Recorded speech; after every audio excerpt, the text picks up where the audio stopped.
અમદાવાદ કે જ્યાં કેફેની આડમાં ચાલતા હુક્કા બારનો પર્દાફાશ થયો છે। સરખેજમાં બ્રૂ રોસ્ટ કેફેમાં પીસીબીએ દરોડા પાડ્યા। નિકોટીનયુક્ત અલગ અલગ ફ્લેવરના હુક્કા જપ્ત કરવામાં આવ્યા છે।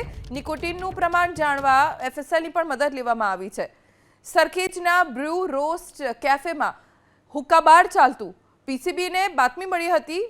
ઘટના સ્થળે પહોંચીને તપાસ કરી તો નિકોટીનયુક્ત હુક્કા અને ફ્લેવર જપ્ત કરવામાં આવી છે।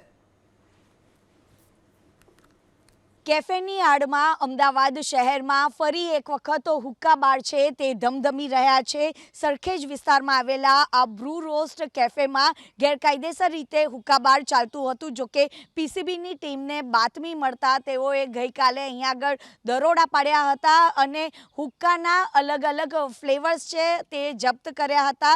જોકે ફ્લેવર્સમાં નિકોટીનનું પ્રમાણ જાળવવા માટે જે એફએસએલની મદદ પણ લેવામાં આવી હતી। સંખ્યાબદ્ધ હુક્કાઓ અને ફ્લેવર્સને કબજે કરવામાં આવ્યા છે। ખાસ કરીને જ્યારે પીસીબીની ટીમ અહીંયા આગળ આવી હતી ત્યારે મોટી સંખ્યામાં જે યુવાનો હતા તેઓ હુક્કાનો જે ધુમાડો છે તે ઉડાવતા નજરે પડ્યા હતા। ખાસ કરીને આ હુક્કાઓને હવે એફએસએલમાં તપાસ અર્થે પણ મોકલી આપવામાં આવ્યા છે। જોકે આ પહેલાં પણ સરખેજ વિસ્તારમાં જે બિગ ડેડી કેફે હતું ત્યાં પણ હુક્કા બાર ધમધમતો હતો અને હવે ફરી એક વખત આ બ્રૂ રોસ્ટમાં હુક્કા બાર ધમધમતો હતો ત્યારે પીસીબીએ દરોડા પાડીને અને જે હુક્કા બારનો જે માલ છે તે જપ્ત કર્યો છે।